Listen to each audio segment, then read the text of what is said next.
तिरप्या डोळ्यानं बिलकुल बघायचं नाही, तिरप्या डोळ्यानं बिलकुल बघायचं नाही.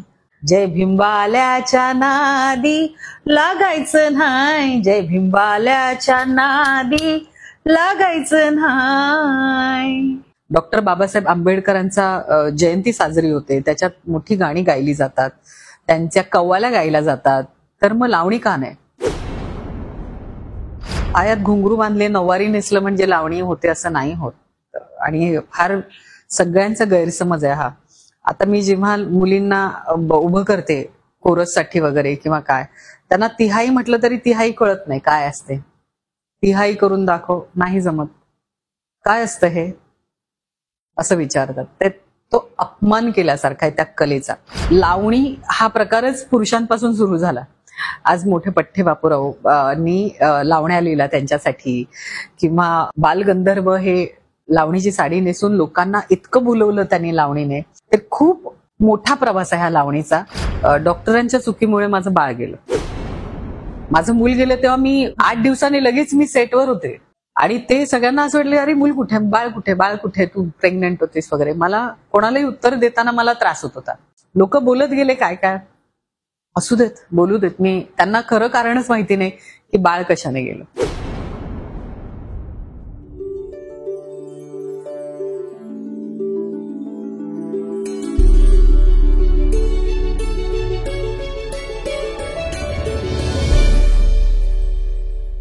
नमस्कार मंडळी.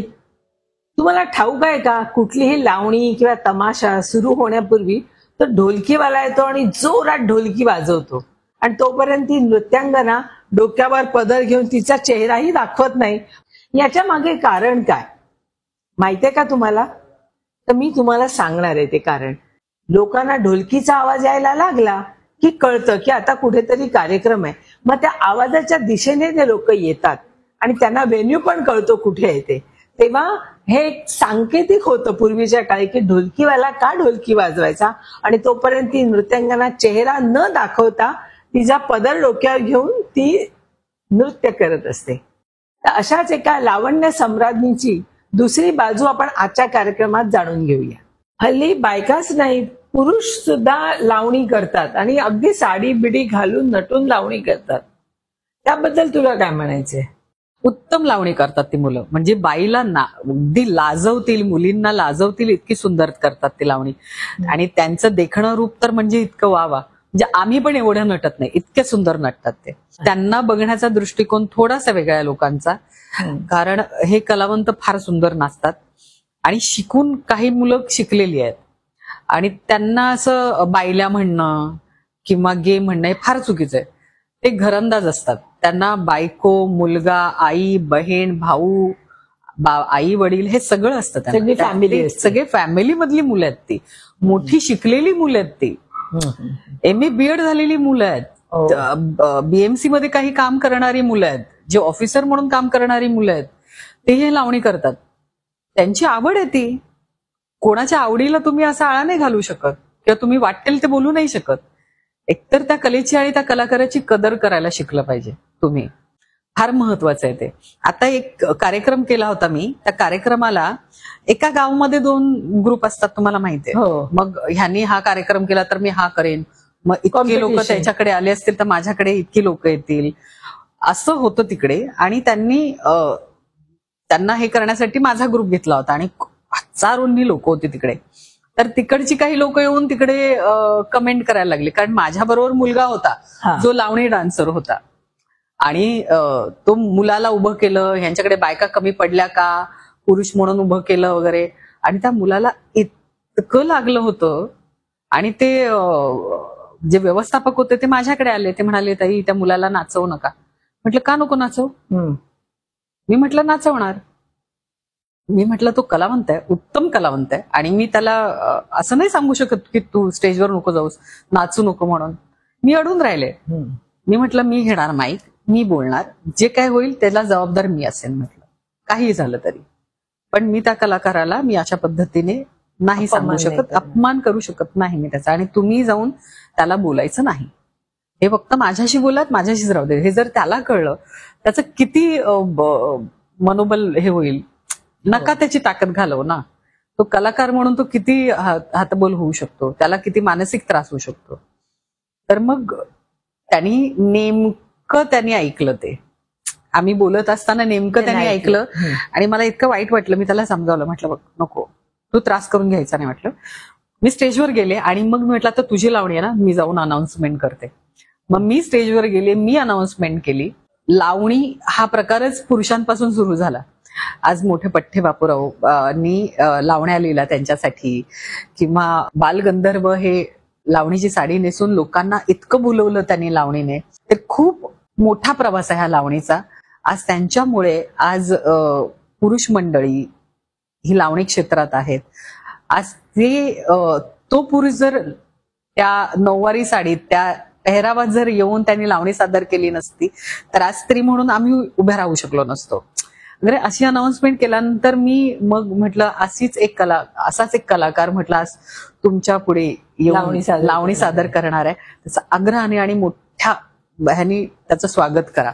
आणि लोकांनी हे अनाउन्समेंट, मी आता बोलते म्हणून खूप छोटं आहे, मी खूप भळाभळा बोलले होते तिकडे. आणि जे शिट्ट्या टाळ्या सुरू झाल्या, लोक म्हणजे त्याची एंट्री होईपर्यंत टाळ्या वाजवत होते आणि त्याची लावणी वन्स मोर झाली. लोकांनी त्याला अप्रिशिएट केलं.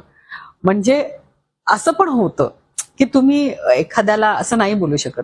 तो पण मूलबाळावाला मुलगा आहे, त्याचं घर चालतंय यावर. आणि मला असं वाटतं आता जर शासनाने काहीतरी पाऊल उचललं पाहिजे या कलाकारांसाठी, लावणी कलाकारांसाठी, कारण आता इतके बदल होत चाललेले आहेत आणि नंतर लावणी लोप होईल. खरं सांगायचं तर शासन हे करतो त्याच्यासाठी काम. फक्त 3 भाग आहेत याचे: तमाशा कलावंत, संगीतबारी कलावंत आणि व्यावसायिक लावणी कलावंत, असे 3 प्रकार आहेत. पण लोकांना फक्त तमाशा कलावंत माहिती आहेत, संगीतबारी कलावंत माहिती आहेत, ज्यांना शासन मदत करतं. शासन त्यांचे लावणी महोत्सव भरवतं, त्यांना पेन्शन लागू होते, त्यांचं रजिस्ट्रेशन आहे, त्यांना मानधन चालू आहे. फक्त व्यावसायिक लावणी कलावंत आहेत ज्यांचा अजूनही डाटा गोळा होतोय, केला जातोय शासनाकडनं. तो अजून पूर्ण झालेलं नाहीये ते काम. त्यांना अजून मदत म्हणून शासनाकडनं कुठलीही पेन्शन नाहीये, कारण त्यांचं रजिस्ट्रेशन झालं नाही म्हणून. कारण ते अजून नोंदणी त्यांची कलाकारांची, जे लाखोंनी कलावंत आहेत व्यावसायिक कलावंत, त्या कलाकारांची अजून नोंदणी झालेली नाही. ती प्रोसेस जेव्हा पूर्ण होईल तेव्हा ह्या कलावंतांना सुद्धा पेन्शन लागू होईल. जेवढ्या शासनाच्या सुखसुविधा आहेत त्या सगळ्या कलावंतांना मिळतील. पण हे फार जरा लवकर व्हायला पाहिजे असं वाटतंय मला. कारण करोना नंतर खूप कलावंत अजूनही कामं शोधतायत, अजूनही त्यातनं बाहेर नाही पडलेत. आता तू अनेक वर्ष या क्षेत्रात कार्य करतेस, तर तुला वाटतंय का की या लोकांसाठी काहीतरी काम केलं पाहिजे आपण? तुझ्या मनात काही आहे का की हे करावं असं? खूप खूप वाटतं मला. मी सांगू पण शकत नाही, पण इतकं कलावंत असे आहेत ना की काहींना डोळे नाही आहेत, ते ढोलकी वाजवतात, तबला वाजवतात. मग मला तर सांगायला पण इतका त्रास होतो ना, मी तुम्हाला सांगू नाही शकत की काय परिस्थितीतनं लोक जातात. कारण करोनामध्ये जेव्हा आम्ही एकमेकांशी बोलत होतो ना व्हिडिओ कॉल्सवर, किंवा आमचं जेव्हा बोलणं व्हायचं, ढसाढसा रडणारी बायका बघितल्यात मी, पोरी बघितल्यात. असं वाटत होतं की यांच्यासाठी जाऊन काय करू मी, कुठे जाऊ. आणि खूप असं बोलावंसं वाटतं तिकडे जाऊन शासनाकडे की प्लीज लक्ष द्या, थोडंसं लक्ष द्या. जसं तुम्ही ह्यांचे लावणी महोत्सव भरवताना, तमाशा कलावंतांचे आणि संगीतबारी कलावंतांचे, तर ह्या व्यावसायिक लावणी कलावंतांसाठी पण तुम्ही जेव्हा हे लावणी महोत्सव भरवाल तर तुमच्या शासनाच्या सर्टिफिकेटमुळे त्यांचं कितीतरी गोष्टींमध्ये फरक पडेल. आलं लक्षात? म्हणजे ते त्यांना पेन्शन लागू होईल, ते शासनाचं सर्टिफिकेट असल्यामुळे. त्यांना ज्या शासनाच्या सुखसुविधा आहेत त्या मिळू शकतील. मेडिकल असेल किंवा कुठलेही आपत्कालीन कुठली गोष्ट झाली तर त्यांनाही ती मिळू शकेल. जसं तुम्ही करोना काळामध्ये तुम्ही तमाशा कलावंतांना पण फुलाची पाकळी का होईना शासनाने मदत केली, सगळ्यांना मदत केली. पण हे व्यावसायिक लावणी कलावंतांना काहीच नाही मिळालं. जे काही मिळालं ते किटद्वारे मिळालं. 5 किलोचे किट, 15 किलोचे किट, हे अन्नधान्य वाटप मिळालं. तेही अशा निर्माते संघ असतील त्यांचा, त्या निर्मात्यांनी उभं केलं सगळं. मी पण एका संस्थेमधनं, मला भाकर फाउंडेशननी मला मदत केली त्यावेळेला. भाकर फाउंडेशन जे जे घरकाम करणाऱ्या बायका आहेत ना, त्यांचीही मुलं, त्यांच्या मुलांचीही संस्था, त्या संस्थेनी आमच्या कलाकारांना मदत केली. म्हणजे विचार करा केवढी मोठी गोष्ट आहे. माझ्यापर्यंत किट पोहोचवले आणि मग मी लोकांपर्यंत पोहोचवत गेले, त्या कलाकारांपर्यंत पोहोचवत गेले. जे हे करत असताना दुःख पण इतकं होतं आणि एका ह्यानी असं वाटत होतं की आता कलाकार जे हे झाले होते ना, खूप कामं आणि काहींना खूप काय म्हणतात त्याला, गर्व आला होता. तो सगळा गर्व पण गेला काही जणांचा. सगळे एक आहेत, कोणीही कमी नाही, कोणीही मोठा नाही, सगळे एकसारखे आहेत. दुःख सगळ्यांना आलंय, त्रास सगळ्यांना झालेला आहे. त्यामुळे सगळे एकत्र आले, जास्त खूप एकत्र आले. एकमेकांची न बोलणारी लोक बोलायला लागली, विचारपूस करायला लागली. काही कलावंत आमचे असे गेले की आम्हाला अपेक्षितच नव्हतं की हे कलावंत उद्या दिसणार नाही आहेत. जे घरात बसून रडत होतो आम्ही, त्यांच्या प्रेताला जाऊ शकत नाही, त्यांना औषधासाठी तिथे त्यांना पाठपुरावा करू शकत नाही, सारखा ह्याला त्याला फोन करायला लागतोय. त्या काळात पण आम्ही रंगकर्मी आंदोलन केलं. याच सुमारास तू एक लावणी केली आणि ती अत्यंत गाजली. बाबासाहेब आंबेडकरांवरती एक लावणी केली, त्याविषयी सांग. ती लावणी करण्याचा कसा काय योग आला? नाही, योग असं म्हणतात ना, मला वैशाली माडेंनी ती लावणी गायली आणि तिने प्रोड्यूस केली होती ती.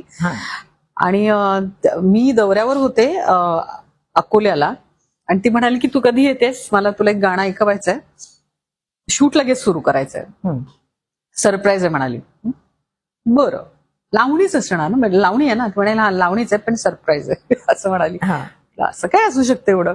मग आले म्हणे तू आलीस, लँड झालीस, तुझं विमान उतरलं मुंबईत की पहिलं मला फोन करायचा.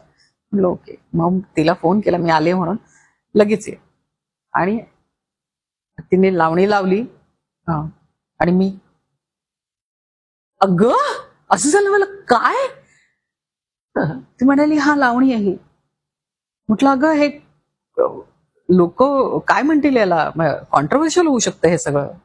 म्हणे कसं होणार सांग, जिथे शाहीर पोवाडे गातो, जिथे आपण स्तुती करतो एखाद्या व्यक्तीची, डॉक्टर बाबासाहेब आंबेडकरांचा जयंती साजरी होते, त्याच्यात मोठी गाणी गायली जातात, त्यांच्या कव्वाल्या गायल्या जातात, तर मग लावणी का नाही?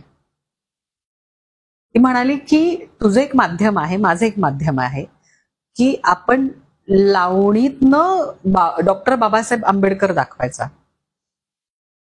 म्हटलं मला हरकत नाहीये, माझीही त्यांच्यासाठी श्रद्धा मोठी आहे फार. म्हणजे मी जर वडिलांनंतर कोणाला मानत असेल तर मी डॉक्टर बाबासाहेब आंबेडकरांना मानते. आणि जर ती भावना व्यक्त करण्यासाठी जर माझ्या कलेचं माध्यम असेल तर मला जास्त आवडेल. म्हटलं नक्कीच आवडेल मला करायला. तिने मला ते नीट समजावून मग आम्ही याच्यातनं मार्ग काढला. म्हटलं कुठेही या गोष्टीला असं गालबोट लागणार नाही, त्या शब्दाला किंवा त्या आपल्या विचारांना, याचं आपण भान ठेवायचं. आणि तेच झालं. आणि जेव्हा ती लावणी लोकांसमोर आली, लोकांपुढे आली, लोकांनी खूप कौतुक केलं त्या गाण्याचं, खूप मोठं हे झालं. पण काही लोक अशी पण होती की तू करायला नको हवं होतंस ते गाणं. म्हटलं का नको करायला हवं होतं? आज जर तुमच्या कवितेतनं डॉक्टर बाबासाहेब आंबेडकर दिसतात, कविता हे तुमचं माध्यम आहे ना, लावणी हे माझं माध्यम आहे, गाणं हा तिचा माध्यम आहे. मला जर कुठल्या व्यक्तीबद्दल आदर आहे, तो मी व्यक्त करण्यासाठी मला जर एखादं माध्यम माझंच आहे तर मी करू शकते ना ते. पण तिथे कुठे अश्लीलता नव्हती ना, गर्व होता मला त्या लावणी करताना. माझ्या आणि माझ्या प्रेक्षकांना एक झलक बघायला नक्की आवडेल. वैशाली माडेसारखं एवढं नाही गाऊ शकत मी, माझा जेवढा गातेस तेवढंच गाईन मी, प्लीज माफ करा मला. तिरप्या डोळ्यानं बिलकुल बघायचं नाही, तिरप्या डोळ्यानं बिलकुल बघायचं नाही, जय भिंबाल्याच्या नादी लागायचं नाही, जय भिंबाल्याच्या नादी लागायचं नाही. वा, अतिशय सुंदर, खूपच छान, खूपच छान. बाबासाहेब आंबेडकरांवरती लावणी करणं हेच फार मोठं अवघड होतं, शिवधनुष्य होतं, आणि ते तू छान पेललंस. इतक्या लावण्या केल्यास पण कधीतरी तुझ्या मनात असं आलं का, ही अमकी अमकी लावणी माझ्याकडे यायला होती, मी हे जास्ती छान केली असती, असं असं कधी वाटलं का तुला? अशा किती लावण्या सांगू तुम्हाला. एक छान बास होईल. प्रत्येकाला असं वाटत असतं की याच्यासाठी या जागी मी असते तर मी चांगलं केलं असतं. हे प्रत्येक कलावंतांचं हे असतं की मला का नाही बोलवलं, मी ही मग माझा step अशी मित्र केली होता, असती. हे मी हा. केलं असतं वगैरे वगैरे. हा, ऑफकोर्स मला वाजले की 12 आलं होतं तेव्हा मला वाटलं होतं की अरे माझा विचार आला नसेल का ह्यांना, असं झालं होतं मला. आणि लोकच मला विचारायला लागले, तू का नव्हतीस? अरे पण म्हटलं माझ्या हातात नसतं ना ते. आपण कसं सांगू शकतो की तुम्ही याला घ्या त्याला घ्या. काही त्यांच्या डोक्यात जी प्रतिमा असेल त्या लावणीविषयीची तर ती त्याच कॅरेक्टरला घेणार की नाही. तर त्यांना नसेल वाटलं की मला नाही घ्यायचं. पण मी जेव्हा ती स्टेजवर परफॉर्म केली त्याचा सगळा भडास माझी निघाली होती त्या स्टेजवर त्या लावणीने. हो ना. मी अख्खी 7 मिनिटाची लावणी सलग करत होते ना ती. आणि ती नाचण्यासारखीच होती अगदीच. आणि मनसोक्त नाचायचे मी ती. भले ती चित्रपटात मी केली नसेल किंवा विचार आला नसेल, पण स्टेजवर मी खूप नाचले ते गाणं. जिथे ज्या कॅरेक्टरला की जिथे ज्यांना रिकमेंड केलं जातं किंवा तिथे डिसिजन मेकर त्याचं होतं ना. असं नसतं की मी का नव्हते तिकडे असं उचलून कोणी तिकडे नाही घेऊन जाऊ शकत ना. असेल एखादी आणखीन त्याच्यापेक्षा चांगली लावणी माझ्या नशिबात असेल. महेश मांजरेकर लक्षात ठेवतीलच मला, आणि शब्द दिलाय. महेशने शब्द दिलाय म्हणजे तो नक्की तुला घेईल, चांगली लावणी देईल तुला. आणि मी वाट बघते त्याची. मेघा, आता एक नाजूक प्रश्न विचारते. या क्षेत्रात येणाऱ्या ज्या नवीन मुली आहेत त्यांना काय सांगावं सारखं वाटतं? शिकलं पाहिजे त्यांनी. पहिली गोष्ट म्हणजे शास्त्रीय नृत्य शिकणं पण फार गरजेचं आहे. कारण तुम्हाला जर लावणी शिकायची असेल किंवा लोककलेमध्ये तुम्हाला नाव करायचं असेल तर पहिलं शिक्षण घेणं महत्वाचं आहे. आणि आपल्याकडे लोककला अभ्यासक आहेत, खूप मोठे दिग्गज लोककलेचे गुरुजी आहेत जिथे शिक्षण दिलं जातं. तर तुम्ही ते शिबिरांमध्ये पण तुम्ही जाऊन शिकलं पाहिजे. काही असेल तरी तुम्ही कुठल्याही क्षेत्रात तुम्ही जाता तर तुम्ही शिकून जाणं जास्त गरजेचं आहे. पायात घुंगरू बांधले, नऊवारी नेसलं म्हणजे लावणी होते असं नाही होत. आणि फार सगळ्यांचा गैरसमज आहे हा. आता मी जेव्हा मुलींना उभं करते कोरससाठी वगैरे किंवा काय, त्यांना तिहाई म्हटलं तरी तिहाई कळत नाही काय असते. तिहाई करून दाखव, नाही जमत. काय असतं हे असं विचारतात. ते तो अपमान केल्यासारखा आहे त्या कलेचा. तर तुम्हाला जर या क्षेत्रात यायचं आणि जर हे क्षेत्र तुम्हाला 2 पैसे कमवून देत आहे तर मग त्याच्याशी प्रामाणिक राहा.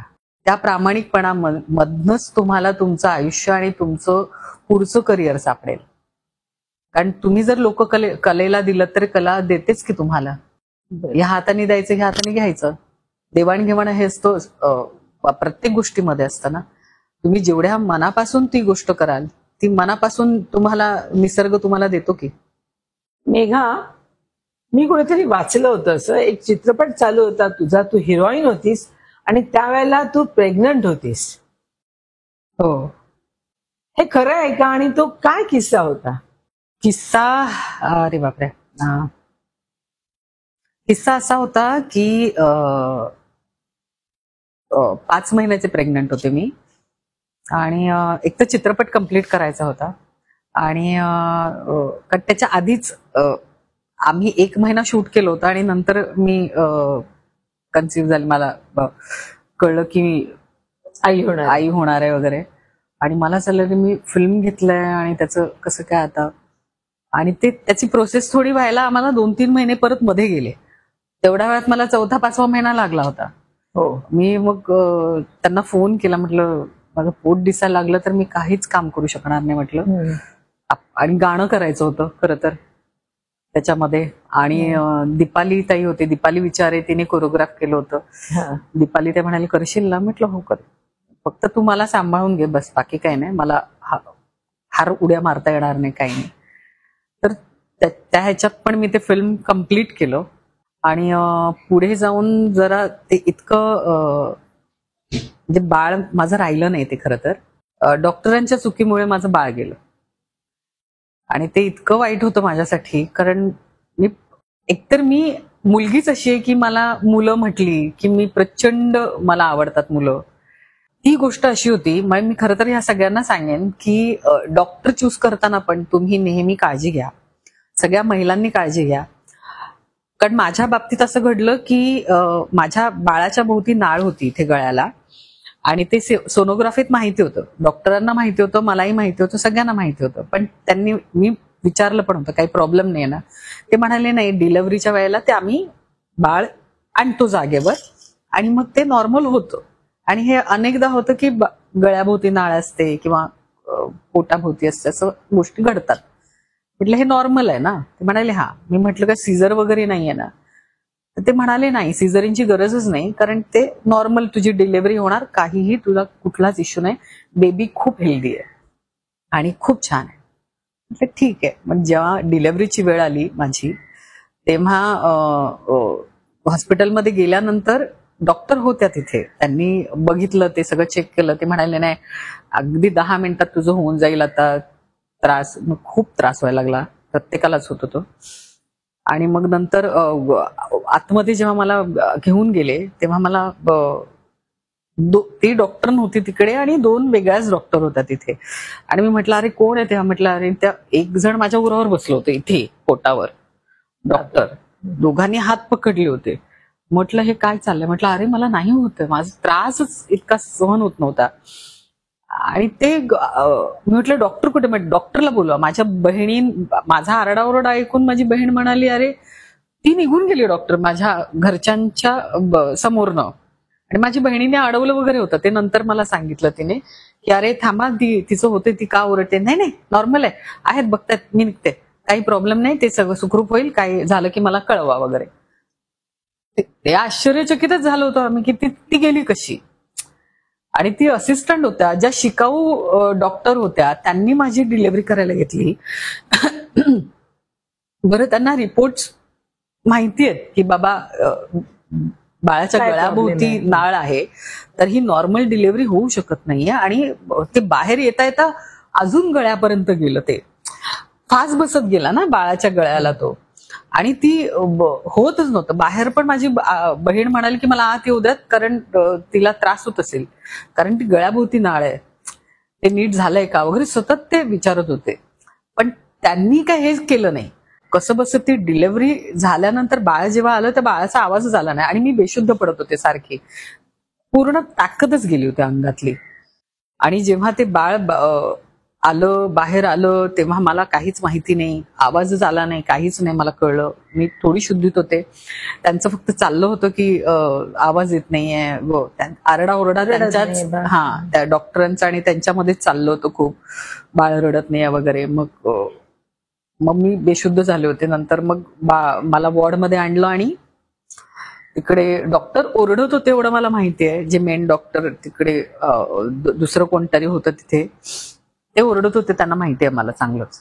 आणि मग मी एक दिवसाने मी विचारलं, म्हटलं बाळ कुठे आहे माझं किंवा काय? तर ते म्हणाले नाही, ते ठेवतात ना बाळाला काचेमध्ये, तसं ठेवलंय. तर त्याला व्हेंटिलेटरवर ठेवलं होतं. आणि मी म्हटलं मला बघायला का नाही देत आहे? नाही म्हणाले बघू शकत नाही तुम्ही. बापरे, सॉरी. आणि मग जेव्हा ह्या गोष्टी घडल्या तेव्हा त्या 2 डॉक्टर ज्या होत्या, ज्यांनी हे केलं होतं, त्या माझ्या समोर आल्या आणि त्या बोलायला लागल्या, माफी मागायला लागल्या. सॉरी, कशाबद्दल सॉरी म्हणतात मला कळलंच नाही. ते असं हम लोगों ने नहीं किया, वो ऐसा हो गया, ऐसा. म्हटलं काय चाललंय यांचं? त्या गेल्या निघून. मग नंतर कळलं की त्यांना काढून टाकलं होतं तिकडनं. त्या दोन्ही त्या शिकाऊ ज्या होत्या असिस्टंट, त्यांना काढलं होतं तिकडनं आणि त्या माफी मागायला आलेल्या माझी. आणि तिथनं त्या गायब झाल्यानंतर, गायब म्हणजे आज तग्यात नाही भेटल्या, त्या गायब झाल्या. जेव्हा डॉक्टरला विचारलं तर डॉक्टर म्हणतात नाही नाही, होतात अशा गोष्टी. म्हटलं होतात म्हणजे काय होतात? तुम्हाला जर माहिती होतं, तुम्ही जर मला कॉन्फिडेंटली सांगितलंय की ते होऊ शकतं आणि क्लिअर झालंय ना ह्या सगळ्या गोष्टी, तुमच्या हातात आहे. जर तुम्हाला वाटतंय की हे क्रिटिकल आहे तर तुम्ही सीझर करू शकला असतात की नाही? माझ्या घरच्यांनी परमिशन दिली होती की नाही तुम्हाला? जरी मी बोलत नसले तरी मग करायचं होतं की नाही तुम्ही? वाचलं असताना बाळ ते. मी 2.5 महिने ताई प्रयत्न केला त्या बाळाला जिवंत ठेवण्यासाठी, म्हणजे काहीतरी ब्रेन त्याचं काम करेल का, तो होईल. आणि डिट्टो माझा चेहरा, म्हणजे मीच गोरा गुटगुटीत बाळ माझं ते. म्हणजे आजही मला तिला माफ करता येत नाही त्या डॉक्टरला. हे चुकीचं आहे हे. आणि प्रत्येक डॉक्टरनी त्याची जबाबदारी आहे की तुमचा पेशंट आहे, जर तुम्ही त्याचे पैसे घेता, तुम्ही त्या गोष्टी सांभाळणं फार गरजेचं आहे. तुमच्या पेशंटला तिथे थांबणं गरजेचं आहे, डिसिजन देणं महत्वाचं आहे. शिकण्यासाठी माणसं नसतात ना, कोणाच्या जीवाशी खेळू शकत नाही तुम्ही, हे बरोबर नाहीये. मी फक्त यातनं एक गोष्ट मी लोकांपर्यंत पोहोचू इच्छिते की कोणी आई होणार असेल, त्यातले घरचे असेल, कोणी असेल, डॉक्टर तुम्ही बघताना नेहमी चांगले बघा. कारण सगळ्यांच्याच बाबतीत असं घडतं असं नाही, पण जर अशा गोष्टी घडत असतील तर तुमच्या घरातली व्यक्ती तिथे हजर राहून त्या डॉक्टरांची कॉलर पकडता आली पाहिजे. कारण कोणाच्याही जीवाशी खेळणं चुकीचं आहे. आणि तुमच्यावर जर जबाबदारी आहे एका जीवाची, तर तुम्हाला हे अधिकाराने किंवा जबाबदारीने आपलं काम करणं फार गरजेचं आहे. आज त्यांच्यासाठी खूप नॉर्मल गोष्ट असेल की लाखोंमधनं काय असे होतातच वगैरे, हे त्यांची भाषा होती ज्या वेळेला मी त्यांच्याशी बोलायला गेले तर. आणि बरं, ती पण एक स्त्रीच होती, हेही तुम्हाला सांगते मी. हे जास्त मला लागलं की जेव्हा मी तिला विचारलं की तू का केलंस, नाही पोलीस कंप्लेंट करू शकतेस तू म्हणाली मला. म्हटलं यासाठी मी इथे आली आहे. म्हटलं तुम्हाला गिल्ट नाही वाटत आहे की माझं मूल गेलं, माझ्यावर काय परिणाम होतोय, माझ्या हाताने माझ्या मुलाला गाडलंय मी, माझ्यात मी किती ताकद आणली असेल माझं पहिलं मूल, हे तिला कळलं नाही का? तिला काहीच वाटलं नाही ह्या गोष्टीचं. पण असे असतात काही डॉक्टर ज्यांची मनं मेलेली असतात, ज्यांना फक्त पैसा आणि त्यांचं क्लिनिक चालवायचं असतं. असे डॉक्टर पण असू शकतात, सगळेच असतात असे नाही. पण तुम्ही प्लीज जर अशा गोष्टी घडत असतील तर लक्ष द्या, काळजी घ्या, त्या बाईची काळजी घ्या. कारण त्या मनस्थितीतनं पुढे त्या बाईला सांभाळणं ती सगळ्यात मोठी जबाबदारी असते. कारण फार कठीण असतं तिला काम करत असताना. जेव्हा माझे शो पण चालू होते त्यावेळेला, माझं मूल गेलं तेव्हा मी 8 दिवसांनी शूटिंग, हो नाही त्याच्यानंतर बाळानंतर झालं 8 दिवसांनी लगेच मी सेटवर होते. आणि ते सगळ्यांना असं वाटलं अरे मूल कुठे, बाळ कुठे, बाळ कुठे, तू प्रेग्नंट होतीस वगैरे. मला कोणालाही उत्तर देताना मला त्रास होत होता, पण मला त्याच्यातनं बाहेर पडणं जास्त गरजेचं होतं. पण माध्यम मला एकच होतं की मी माझं काम करू शकते. मी दुःख ठेवून मी स्वतःला नाही हे करू शकत. मला बघणारे माझी आई होती, कारण ती मला दुःखात बघून ती त्रासात होती. मी नाही त्यांना दुःख देऊ शकत. मी जर स्ट्रॉंग राहिले तर त्यांना पण तेवढीच ताकद मिळेल. अशा ह्याने मी काम सुरू ठेवलं. लोक बोलत गेले काय काय, असू देत, बोलू देत. मी त्यांना खरं कारणच माहिती नाही की बाळ कशाने गेलं. तुझ्या फॅमिली विषयी सांग. माझ्या फॅमिलीत आई आहे, माझी 4 भावंड आहेत, मला खूप मुलं आहेत. आता नावं घेते नाही तर मला मारतील ते सगळेजण धरून. नक्की घे. परी, वेद, विधित, मधुरा, जय, वियांग म्हणजे आमचा चिकुडी, आणि सगळ्यात अवनी, कुहू म्हणजे ह्या 2 माझ्या जवळच्या मुली. ह्या मुली म्हणजे परी, अवनी, कुहू, मधुरा, हे माझ्या सगळ्या 4 मोठ्या मुली आहेत. त्याच्यानंतर विधित, वेद, जय, चिकुडी, परत अंतरा, हे सगळे माझे छोटी मुलं आहेत. ही सगळी माझी मुलं आहेत. सगळे मला आई म्हणूनच आवाज देतात. छान छान. आणि माझे म्हणजे मित्र म्हणा, मैत्रिणी म्हणा, हट्ट पुरवणे म्हणा, म्हणजे आई मरो मावशी जगू म्हणतात ना, तसं आहे माझ्याकडे. सगळा हट्ट माझ्याकडे, सगळ्या गोष्टी माझ्याकडे, काही कुठलीही गोष्ट माझ्यापासून लपत नाही, ही सर्वात मोठी गोष्ट. त्यामुळे मी भरल्या घरात असते. आणि भावंड म्हणजे माझी मित्र मैत्रिणीच आहेत त्या, चित्रा, दीपा, विशाल आणि सागर, आम्ही आणि मी 5 जण. आम्ही खूप छान आहे, म्हणजे सपोर्टिव्ह फॅमिली म्हणाल. म्हणजे काही असलं तरी कुठल्याही गोष्टीसाठी मला हे नाही होत. तू येणार आहेस म्हणून माझ्या स्पॉन्सरनी तुझ्यासाठी काही गिफ्ट दिले, त्या मी तुला देते. सर्वप्रथम सीरो कंपनीने तुझ्यासाठी हे प्रॉडक्ट दिलेत. प्रत्येक प्रॉडक्ट कशावरती चालतं ते माहिती दिलेली आहे त्याच्यावरती. थँक्यू. अमेझॉनचे.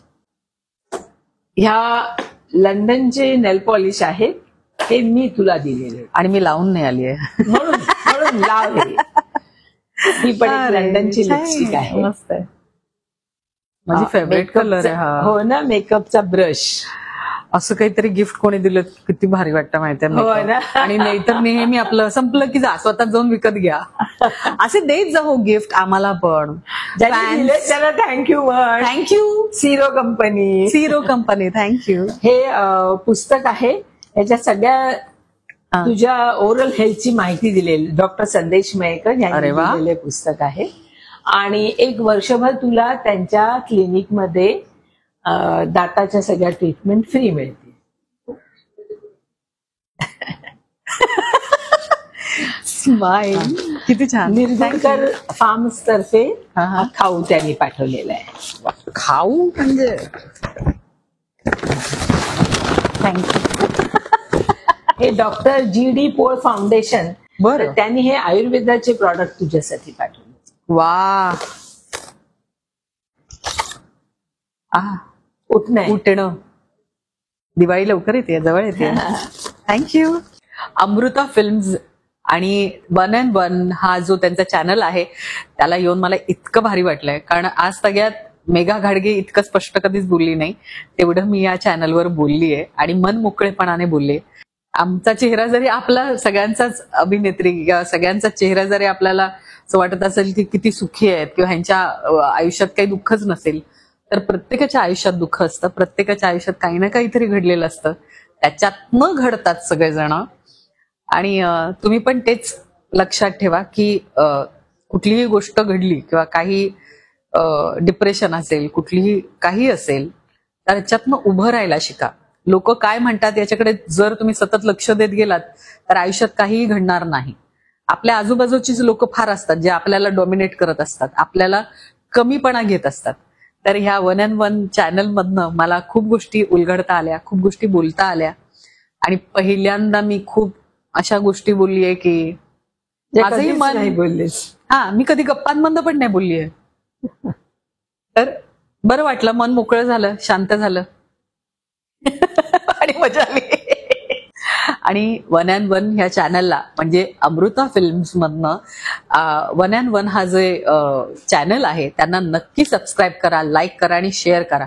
आणि आमच्यासारख्या कलाकारांना तिथे खूप मोठा वाव मिळतो आणि तुमच्यासारख्या प्रेक्षकांना सुद्धा खूप काही शिकायला मिळतं.